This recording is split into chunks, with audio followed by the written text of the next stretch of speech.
نننی میسج د فخر افغان باچا خان بابا پارټي یا د نېشنل پارټي مشر ایمل ولی خان ته دی. ایمل ولی خان صاحب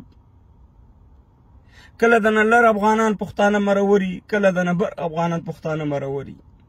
وای په یو سپېړه سل مخه خو کېږي ګوله. تا بل ور د عمران خان په باره کې یو بیان ورکړی، ډېر پښتانه دنه ښکته پښتانه دنه په دې مرور دي، او کله ناکله داسې بیان ورکړي چې تا نه د پورته وطن افغانان پښتانه مرور شي، خفه شي دنه. ګورئ قربان دې شم، فخر افغان باچا خان زمونږ فخر و، فخر هم دی او فخر به هم وي. د هغه مبارزه د چا نه پټه نه ده، هغه مبارزه د لر او بر افغان پښتون دپاره وه. د ولی خان بابا تقریرونه د هغه مبارزه د چا نه پټه نه وه، کتابونه پې به ستړي شي د هغه په مبارزه واني. د غني بابا شاعري د سمندر په شان دی، د ټولو افغانانو پښتنو ته معلومه ده چې څه رقم شاعري د افغانانو څومره خدمت یې کړی. ته د هغه سړي وسې چې زه خپله د کامې ولسوالۍ سره تعلق لرم، د ننګرهار. زمونږ کامې ته راغی، زمونږ خانان ډېر مشهور دي. زمونږ خانان ورته ډوډۍ وکړه، نو ده ته پسانه لال کړه. نو ده ورته ویل چې ما زه د پسه غوښه نه خورم. ویلې ما ته ساک او سوکړک کېدې، سابه او سوکړک، ځکه چې زما لر او بر افغانان بېګاله الوګانو دره کې نه لګي، نو زه څنګه به دا غوښې وخورم. ته د هغه فامیل سره تعلق ساتي، ستا نه ډېر خلک امید لري، او تر څو پورې به موږ پښتانه افغانان د یو بل خپې وو، تر څو پورې به راځو ته به په عمران خان نیوکې کې عمران خان به صاحب مهربانه په چکزي به په منظور پښتون به په شیرپاو صاحب په شیرپاو صاحب به په تا ولې 83 کاله کېږي، 140 لکه موږ شهیدان شو، 140 لکه میږي چې په یو وطن کې مړي شي، هغې کې انقلاب راځي. تر څو پورې به د دې پنجابي موږ غلامي کوو، د دې نه چې موږ خو د غلام یو، که لر دی او که بر دی. قسم په خدای چې کله د دې نه انګریز وتو، هغې ته یې موږ حواله کړو، ورته یې ویلې چې د پنجابي ته یې دا وظیفه ورکړه چې دا پښتانه افغانان د سر اوچت نه کړي. ګوره د بابړې شهیدان مه هېروه، ګوره دا د اتفاق اتحاد ته کار وکئ، که په لر کې هستئ که په بر کې هستئ، تاسې ټول یو ځای شئ. موږ تاسې نه ډېر امید دی چې تاسې داسې بې اتفاقه هستئ. موږ پښتانه افغانان چا ته مخ ور واړو؟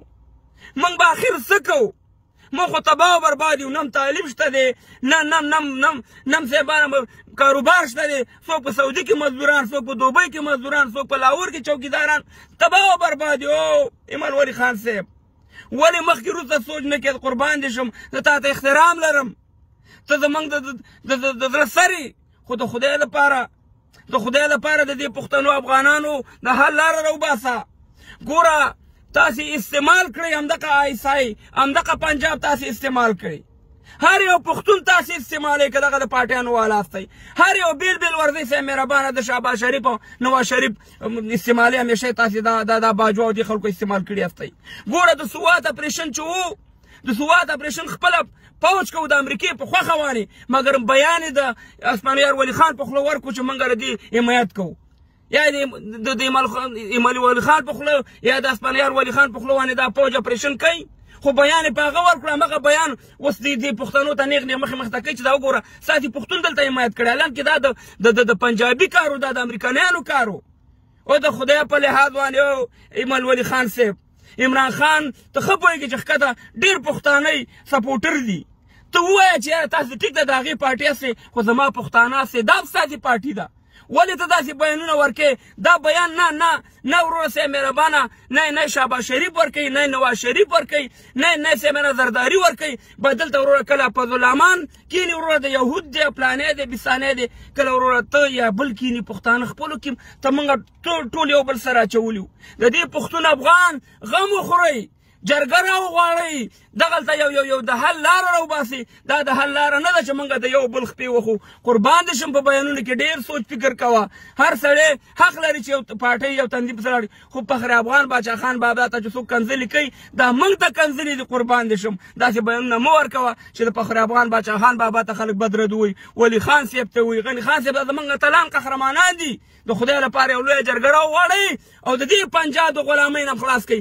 موږ د پنجاب غلامان یو، پنجاب د امریکې غلام دی موږ د غلام بل غلامان یو د دې غلامۍ نه خلاص کړئ او د ازادۍ په لور وانه میسئ اتفاق اتحاد ته کار وکړئ الله دې دا میسج ورته